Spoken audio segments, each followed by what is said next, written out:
The storm came without warning, turning the mountain pass into a wall of white fury. Marcus stood at his cabin window, watching the snow devour the world he'd chosen to escape into 15 years ago. He'd built this life deliberately, stone by stone, log by log, creating a fortress against the pain that had driven him here. The mountains asked nothing of him except survival, and that was all he had left to give. The knock came just as darkness swallowed the last hint of twilight. Marcus froze, his hand halfway to the wood stove. Nobody came up here. Nobody knew this place existed, except the occasional ranger, and they certainly wouldn't venture out in weather like this. The knock came again, more desperate this time, accompanied by voices, faint and pleading. He opened the door to find two women huddled against the wind, their faces raw from cold, their eyes wide with exhaustion and fear. The older one, maybe in her 60s, had her arm around a younger woman who could barely stand. Their car had gone off the road 3 miles down, the older woman explained through chattering teeth. They'd walked, hoping to find help before the storm killed them. Marcus stepped aside without a word.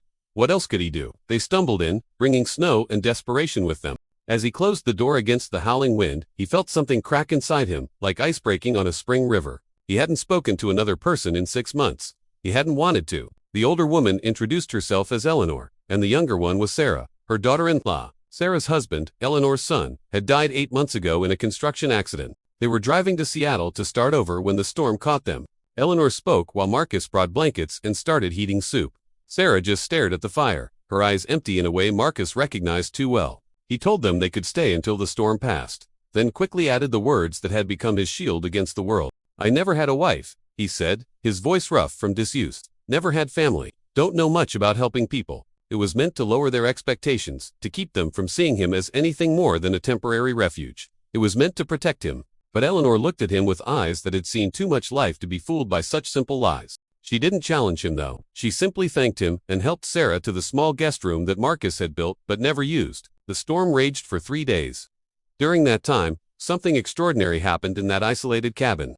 Eleanor cooked, transforming Marcus's simple supplies into meals that filled the space with warmth and memory. She talked, not excessively, but enough to remind Marcus what human voices sounded like when they carried kindness instead of judgment. She asked nothing about his past, which made him want to tell her everything. Sarah barely spoke, but on the second day, Marcus found her standing at his bookshelf, holding a worn copy of poetry. My husband loved Frost, she whispered. It was the first time she'd mentioned him directly. Marcus nodded. The woods are lovely, dark and deep, he quoted. She finished it, tears streaming down her face, and for the first time since they'd arrived, she cried. Really cried, the kind of crying that comes from a place so deep that holding it in would kill you. Marcus stood there awkwardly at first, then did something he hadn't done in 15 years. He put his hand on her shoulder.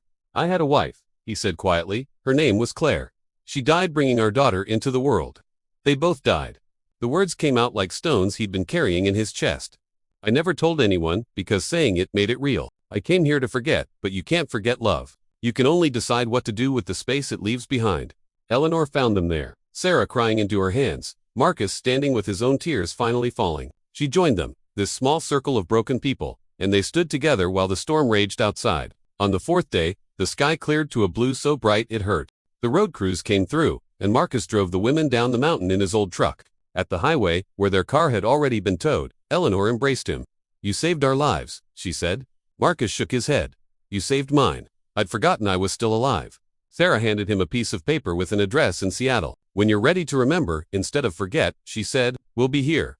Marcus drove back up the mountain, but the cabin felt different now, not empty, full of voices and warmth and the memory of connection. He looked at Claire's picture, the only one he'd kept, hidden in a drawer for 15 years. I think I'm ready, he told her, ready to live again. He didn't leave the mountain that day, or even that month, but he started coming down more often. He volunteered at the ranger station. He talked to hikers, and eventually, he drove to Seattle. Eleanor answered the door like she'd been expecting him. Sarah smiled, the first real smile he'd seen from her. They made room at their table, and Marcus understood then what he'd been too afraid to see before. And sometimes salvation comes not from isolation, but from opening your door to strangers in a storm.